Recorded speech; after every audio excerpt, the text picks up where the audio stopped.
Ouvintes da Rádio Espiritismo BH, sejam bem-vindos a mais uma edição do programa Estudando o Evangelho segundo o Espiritismo. Eu sou Valdir Pedrosa e hoje iniciaremos os nossos estudos sobre o capítulo 12, cujo título é Amai os vossos inimigos. É importante prestarmos bastante atenção nas orientações de Allan Kardec e dos espíritos superiores a respeito de tal tema, uma vez que até hoje, infelizmente, muitas pessoas confundem os conceitos de amar e também inimigo.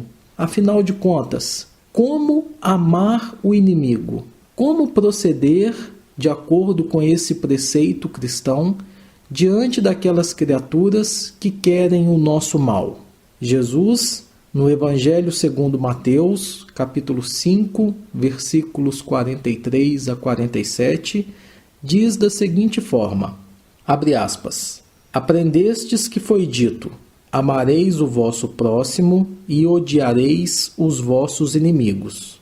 Eu, porém, vos digo, amai os vossos inimigos, fazei o bem aos que vos odeiam e orai pelos que vos perseguem e caluniam, a fim de serdes filhos do vosso Pai que está nos céus, e que faz se levante o sol para os bons e para os maus, e que chova sobre os justos e os injustos.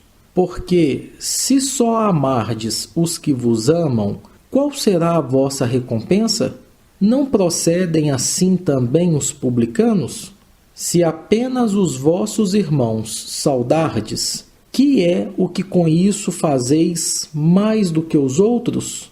Não fazem outro tanto os pagãos? Fecha aspas.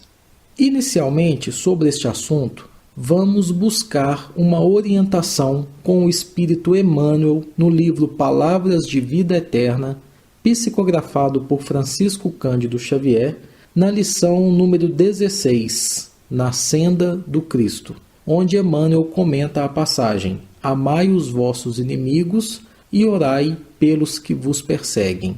Ele diz assim, abre aspas, o caminho de Jesus é de vitória da luz sobre as trevas, e por isso mesmo, repleto de obstáculos a vencer, senda de espinhos, gerando flores, calvário e cruz, indicando ressurreição.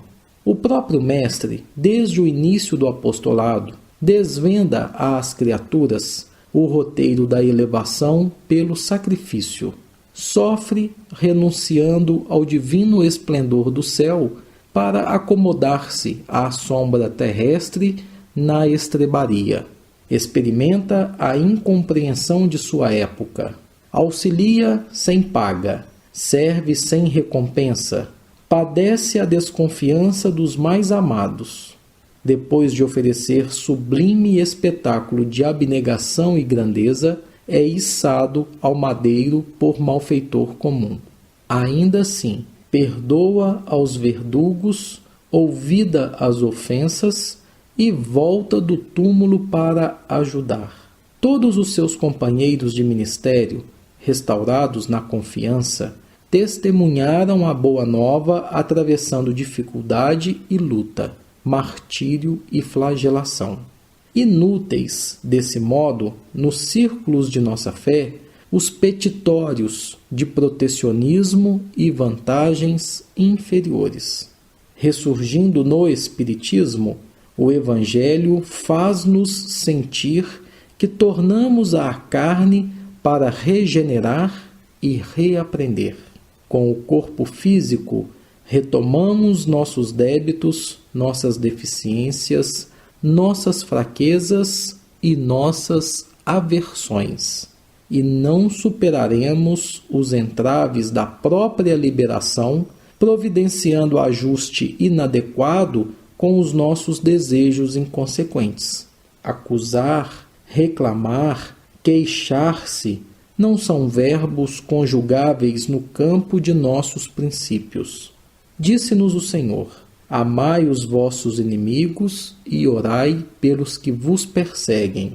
Isso não quer dizer que devamos ajoelhar em pranto de penitência ao pé de nossos adversários, mas sim que nos compete viver de tal modo que eles se sintam auxiliados por nossa atitude e por nosso exemplo, renovando-se para o bem, de vez que, enquanto houver crime e sofrimento, ignorância e miséria no mundo, não podemos encontrar sobre a terra a luz do reino do céu. Fecha aspas. De acordo com as informações de Emmanuel na mensagem que acabamos de ler, fica claro que a vida de todo cristão que busca com sinceridade e perseverança o seu aperfeiçoamento espiritual é repleta de renúncia, de sacrifício, de momentos de abnegação. É claro que na nossa vida aqui na Terra nem sempre vamos conviver com flores. Em função de nossas necessidades espirituais, conviveremos muitas vezes com espinhos. E esses espinhos, representando nossas provas e expiações, surgem em nossa existência nas mais variadas formas. São enfermidades, dificuldades econômicas, financeiras, são situações complexas do nosso dia a dia que surgem a cada momento, nos exigindo testemunhos de renúncia, de altruísmo, de abnegação e de caridade. E surgem também aqueles companheiros de vidas passadas que hoje se situam como nossos adversários ou como nossos inimigos, a nos exigirem uma postura de reparação e de entendimento. Todavia, o Mestre pede, orienta aos seus discípulos para que tratem os inimigos ou os adversários com muito carinho, com muito respeito, uma vez que eles são fundamentais em nossa caminhada evolutiva. No capítulo que estamos estudando, Allan Kardec inicia a sua análise com o seguinte pensamento, abre aspas, se o amor do próximo constitui o princípio da caridade, amar os inimigos é a mais sublime aplicação desse princípio, porquanto a posse de tal virtude representa uma das maiores vitórias alcançadas contra o egoísmo e o orgulho. Entretanto, há geralmente equívoco no tocante ao sentido da palavra amar neste passo. Não pretendeu Jesus, assim falando, que cada um de nós tenha para com seu inimigo a ternura que dispensa a um irmão ou amigo. A ternura pressupõe confiança. Ora, ninguém pode depositar confiança numa pessoa sabendo que esta lhe quer mal. Ninguém pode ter para com ela expansões de amizade, sabendo-a capaz de abusar dessa atitude. Entre pessoas que desconfiam umas das outras, não pode haver essas manifestações de simpatia que existem entre as que comungam nas mesmas ideias. Enfim, ninguém pode sentir em estar com o inimigo prazer igual ao que sente na companhia de um amigo. Fecha aspas. Ora, meus amigos, nesse comentário de Allan Kardec, já começa a clarear sobre o que é realmente amar os inimigos.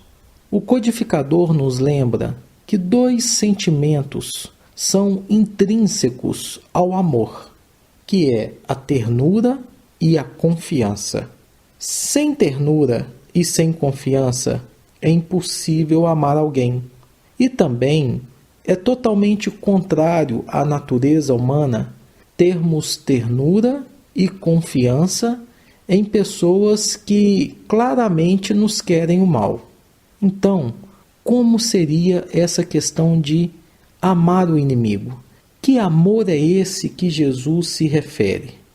É interessante o fato de Allan Kardec ter nos lembrado que quando estamos na presença de um inimigo, não sentimos o mesmo prazer, a mesma alegria de que quando estamos junto aos nossos amigos. E isto é facilmente explicado através do entendimento da assimilação e da repulsão dos fluidos ou das energias. Vamos ver como que isso funciona. O pensamento malévolo determina, obviamente, uma corrente fluídica, ou, se preferirem, uma corrente energética que impressiona de forma penosa, causa constrangimento, é algo ruim que nos impressiona de forma negativa.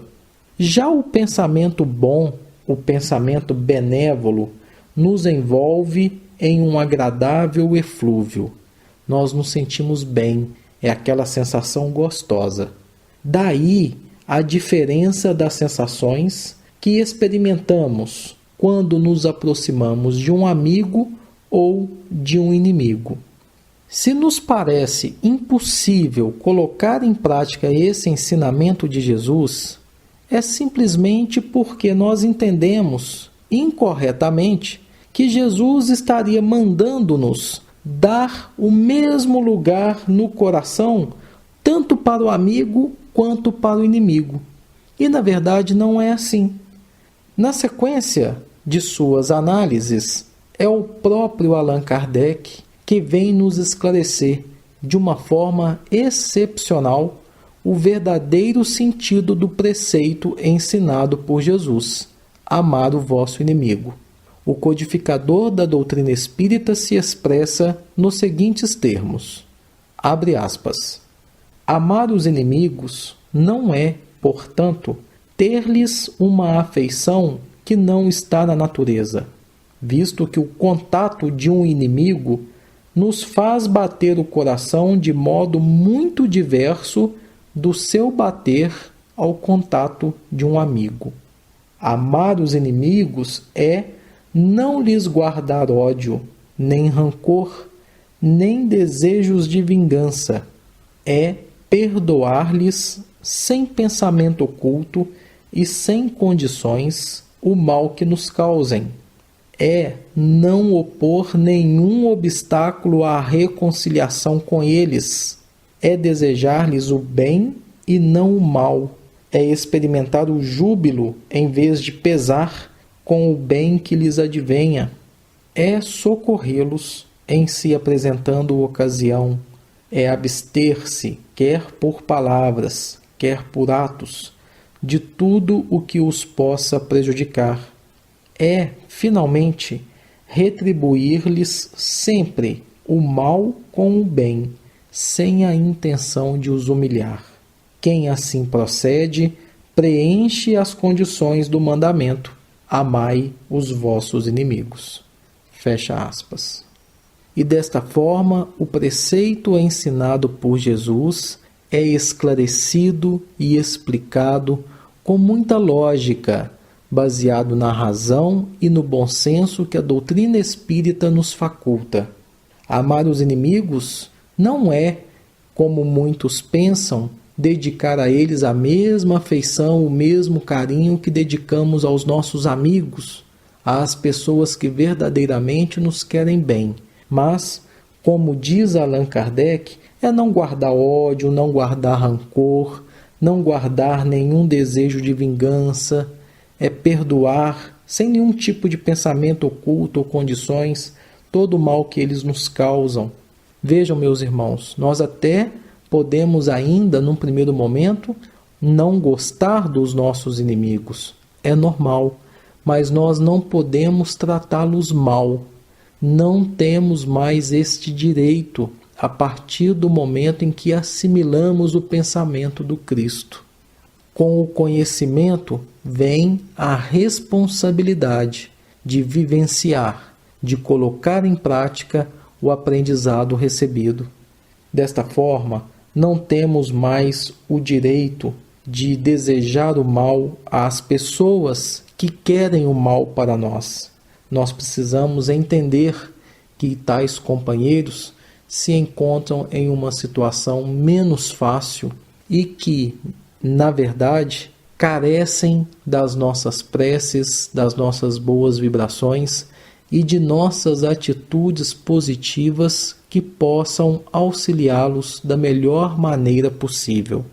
Ainda em O Evangelho segundo o Espiritismo, Allan Kardec ressalta que para as pessoas que não acreditam na vida futura, não acreditam na imortalidade da alma, esse preceito de Jesus é um verdadeiro contrassenso. Aquele para quem a vida presente é tudo, ou seja, para aquelas pessoas que apenas a vida terrena é que é a real e que não existe nada depois disto, essa pessoa vê no seu inimigo um ser nocivo, prejudicial, que lhe perturba o repouso e do qual unicamente a morte pode livrá-lo. Ele entende que aquela pessoa não tem jeito. Ele só ficaria livre desse inimigo se o inimigo morresse. Daí o desejo que ele alimenta no imo de sua alma de se vingar. O único interesse que ele possa ter em perdoar seria para satisfazer o seu orgulho perante a sociedade, perante as outras pessoas. Inclusive, em certos casos, perdoar poderia ser para ele não um sentimento nobre, mas sim um sinal de fraqueza, de indignidade. Por outro lado, para o cristão, para o espírita, sobretudo, a maneira de ver essa situação é muito diferente, é muito diversa, porque o espírita lança as suas vistas tanto sobre o passado quanto sobre as perspectivas do futuro. E para o espírita, a vida atual não passa de um simples ponto, de um momento, de algo que é absolutamente transitório. O espírita sabe que pela destinação da Terra, por sermos ainda um planeta de provas e expiações, é verdade que já estamos vivenciando os primeiros passos da fase de transição para mundo de regeneração, mas, não obstante, ainda somos um mundo de provas e expiações, e por isso mesmo o espírita consciente, o espírita estudioso, sabe que deve esperar encontrar por aqui com homens maus e perversos, da mesma forma que encontramos com homens bons. O espírita sabe ainda que as maldades com que ele se defronta fazem parte das suas provas e que ele tem que suportar e vencê-las, colocando sempre o seu ponto de vista elevado, em que essas vicissitudes, esses sofrimentos acabam se tornando menos amargos por causa da visão de futuro que o espírita já possui. Pode até parecer um contrassenso, mas, de forma geral, o espírita, ele, ao invés de se queixar, agradece a Deus por experimentá-lo, por testá-lo, e também ele deve agradecer a mão que lhe dá ensejo de demonstrar a sua paciência e a sua resignação. E esta mão que lhe serve como instrumento de teste é a mão do seu inimigo. E o espírita, por saber que esses testes, essas provações, contribuirão para o seu aperfeiçoamento moral e espiritual, se dispõe naturalmente a perdoar o seu inimigo. Vejam, meus irmãos, como é importante o estudo racional da doutrina espírita, como é importante meditar nos ensinamentos de Jesus e de Allan Kardec. Não podemos também nos esquecer de que o homem que no mundo ocupa uma elevada posição Ele não se julga ofendido com os insultos daquele a quem considera seu inferior.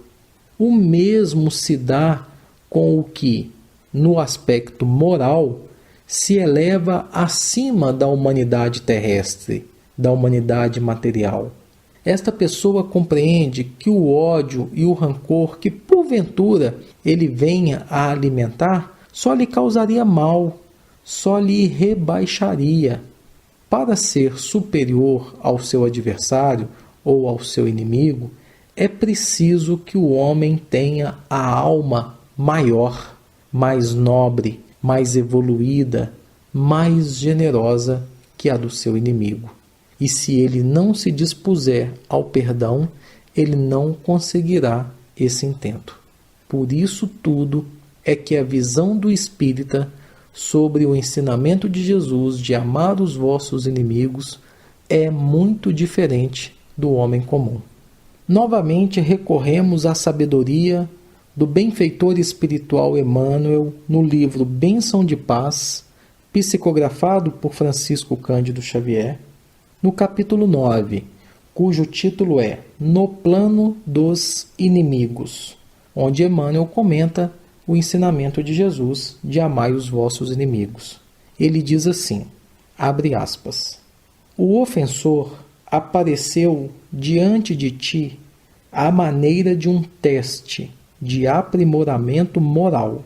Injuriou-te o nome, zombou-te dos brios, gritou-te ameaças, golpeou-te os sentimentos, desafiou-te a capacidade de tolerância, apedrejou-te os ideais, escarneceu-te dos propósitos, torturou-te o pensamento. Disse Jesus, ama os teus inimigos, mas não recomendou que os tomássemos por modelos de serviço e conduta, quando os nossos opositores se afeiçoem ao mal. Mentaliza um homem estirado no charco. É razoável lhe estendas a mão, no fito de socorrê-lo. Entretanto, nada justifica te afundes, por isso, conscientemente, no barro. É preciso salvar as vítimas do incêndio, mas a vida não te pede o mergulho desamparado nas chamas. O adversário é sempre alguém digno do auxílio ao nosso alcance, mas nem sempre, com desculpa de amor, devemos fazer aquilo que ele estima fazer. Fecha aspas. Nessa lição de Emmanuel, aprendemos que, diante dos nossos inimigos, independentemente do mal que eles tenham nos feito, devemos fazer tudo o que for possível para auxiliá-los, tudo o que estiver ao nosso alcance, da melhor forma possível, a fim de beneficiá-los. Por outro lado, o benfeitor nos ensina que não devemos descer ao nível dos nossos inimigos. Não devemos fazer o que eles querem, mas o que eles realmente necessitam. Daí o ensinamento de Kardec de não guardar ódio, não guardar rancor, não desejar vingança e fazer tudo o que possa beneficiá-los, inclusive concedendo-lhes o nosso perdão e o nosso entendimento. Em verdade, há um outro aspecto que devemos analisar em relação aos nossos inimigos. Vejam bem, não queremos dizer que devemos cultivar inimizades a fim de valorizar o inimigo, mas precisamos valorizar aqueles inimigos ou adversários que já possuímos, respeitando-os e tentando auxiliá-los, porque são esses inimigos que apontam as mazelas, as imperfeições, as dificuldades que ainda carregamos em nosso íntimo, que ainda não vencemos. O que queremos dizer com isso é que, via de regra, os nossos amigos não se sentem confortáveis em apontar os nossos defeitos, porque eles não gostam de nos causar nenhum tipo de constrangimento. mas o inimigo não. O inimigo aponta os nossos defeitos, os nossos vícios, as nossas imperfeições, sem nenhum tipo de cerimônia. Eles mostram aonde ainda precisamos melhorar. E isso tem que ser valorizado. Vejam, não quer dizer que tenhamos que valorizar as inimizades, mas sim valorizar o serviço que os inimigos nos prestam. Precisamos ficar atentos aos seus apontamentos, porque em suas considerações podemos encontrar pontos de nossa personalidade ou mesmo de nossa individualidade espiritual que precisam ser trabalhados em benefício de nossa própria evolução. Em nosso próximo programa continuaremos tratando deste assunto, inclusive abordando alguns aspectos diferentes. O amigo que nos ouve neste momento já parou para pensar em quem são os seus verdadeiros inimigos? Você sabia que nós temos 2 tipos de inimigos, os internos e os externos? Pense nisso durante a semana, porque em nosso próximo programa ainda teremos muita coisa para falar. Agradecidos pela companhia, já fazemos o convite para que estejam conosco na próxima edição do Estudando o Evangelho segundo o Espiritismo.